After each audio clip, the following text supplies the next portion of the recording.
Integrantes do STF do Congresso adotam cautela sobre a postura que André Mendonça terá no Supremo, apesar dos sinais de ponderação demonstrados por ele na sabatina ontem no Senado. Aos senadores, o ex-ministro da Justiça se definiu como garantista. Mas alguns ministros da Corte acreditam que ele pode se unir à ala mais dura com a classe política. Ontem, André Mendonça foi aprovado com 47 votos a favor, 32 contra, na menor margem entre todos os atuais integrantes do Supremo Tribunal Federal. A aprovação, que veio com apoio de parte da oposição, foi considerada uma derrota para Davi Alcolumbre, que segurou por mais de 100 dias a sabatina do indicado pelo presidente Jair Bolsonaro. A posse de André Mendonça está marcada para o próximo dia 16 e hoje, durante um evento no Rio de Janeiro, o presidente Bolsonaro celebrou a confirmação de Mendonça para o STF. No dia de ontem, conseguimos enviar para o Supremo Tribunal Federal um homem terrivelmente evangélico. Um compromisso nosso de mandar para a Suprema Corte uma pessoa que tem Deus no coração. Pois é, Jair Bolsonaro, depois de falar isso aí, ele falou de uma maneira indireta, obviamente não vai falar isso de uma maneira direta, que era importante a gratidão. Olha, eu dei uma risada quando eu li a notícia e quando eu vi a transcrição desse discurso do Jair Bolsonaro, já ali deixando bem claro, né, para bom entendedor, que ele espera do André Mendonça esse sentimento de gratidão que o Ricardo Lewandowski tem pelo Lula, que o Gilmar Mendes tem pelo FHC, que o próprio Cássio Nunes Marques já tem pelo Jair Bolsonaro. Ou seja, que ele tome decisões no Supremo Tribunal Federal de interesse da família Bolsonaro, que ele se comporte com essa gratidão. Nesse ponto, Jair Bolsonaro é igual ao Lula, que foi flagrado numa conversa telefônica, dado que era investigado, em que ele cobrava justamente a gratidão do então Procurador-Geral da República, Rodrigo Janot. Jair Bolsonaro também sempre espera a gratidão do Augusto Aras e ele demonstra dia após dia, como eu estava comentando agora há pouco.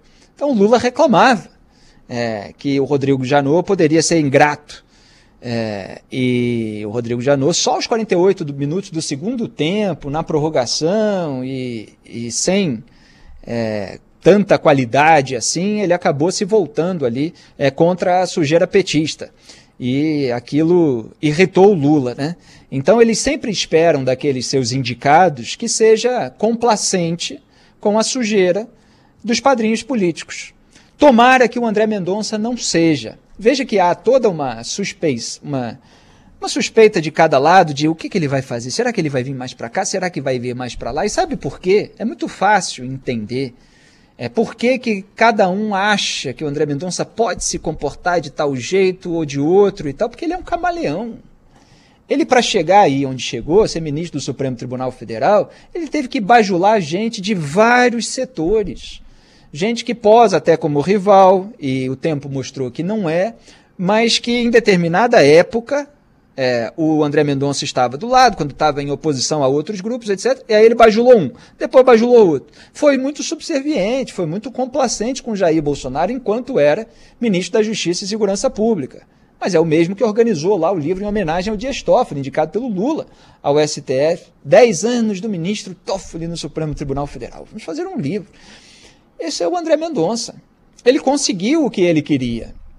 Talvez lá na frente, se ele for um grande ministro do Supremo Tribunal Federal, que só o tempo poderá dizer, mas não acredito que seja assim o caso, a gente possa dizer, olha só que sujeito, olha só a que ponto a gente tem que chegar no Brasil, né?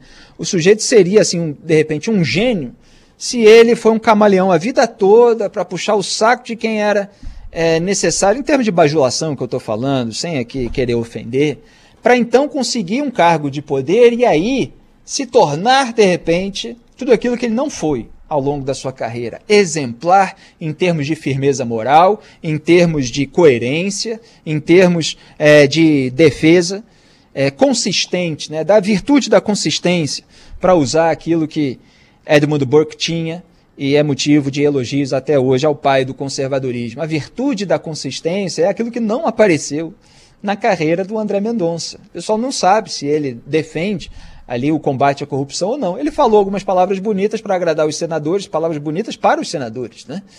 Com aqueles jargões, aqueles chavões, não se pode criminalizar a política e tal, tudo aquilo que é música para os ouvidos, como eu estava analisando ontem. Mas antes, anos atrás, ele defendia operações anticorrupção. Então, aqueles que se tornaram políticos agora e tal, uma vez que o ministro está nomeado, as pessoas, né, elas têm que analisar o quadro. O cara já foi para o Supremo Tribunal Federal. Os políticos não vão ficar batendo nele nesse momento. Então, esperam dele e cobram ali o desejo de combate a isso, combate àquilo e tal, cada um de acordo com o seu interesse. Em relação ao Jair Bolsonaro, só para concluir, ele conseguiu transformar a indicação de um ministro da mais alta corte do país em uma pauta política eleitoral, vendendo, propagandeando o sujeito como um evangélico. Nada quer dizer que ele vai aplicar os princípios do cristianismo enquanto tiver a caneta na mão, mas ele vende por aí como, olha só, como eu cumpri aqui uma promessa, sendo que o primeiro dele foi Cássio Nunes Marques, que já ajudou a soltar todo mundo aí, a aliviar a barra de todo mundo. Lula, Eduardo Azeredo, Flávio Bolsonaro, esse foi o primeiro indicado. Mas agora ele vende o André Mendonça assim, como se a ocupação de um cargo no Supremo Tribunal Federal fosse a ocupação de um cargo no parlamento, de representatividade de segmentos da população.